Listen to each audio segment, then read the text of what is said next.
ធ្វើល្អបានល្អកាលណាយើងធ្វើដួងកៅកំណើតយើងកាន់តែមានចិត្តជ្រះថ្លាយើងកាន់តែមានចិត្ត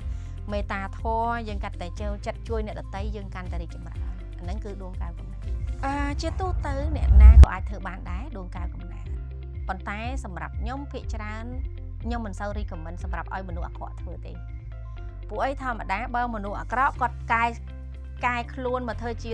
មនុស្សល្អអានឹងចាំធ្វើអីគាត់ខ្ញុំខ្លាចថាសុផលមនុស្សអាក្រក់វាកាន់ទៅតែខ្លាំងមានឥទ្ធិពលកាន់តែខ្លាំងទៅធ្វើរឿងអាក្រក់អញ្ចឹងវាជាទូទៅបើសម្រាប់ខ្ញុំselect សម្រាប់បុគ្គលដែលល្អបាទខ្ញុំធ្វើឲ្យចាហើយជាធម្មតាអ្នកណាក៏អាចធ្វើបានដែរគ្រាន់តែដួងកៅកំណើតនៅពេលដែលធ្វើហើយយើងទៀមទីឲ្យយើងជាមនុស្សដែលត្រឹមត្រូវទើប support បានគេហៅថា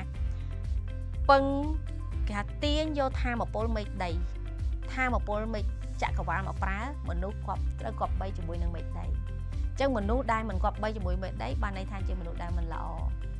អញ្ចឹងមនុស្សដែលមិនល្អទាញធម៌ពលចក្រវាលយកមកប្រើបានឬអត់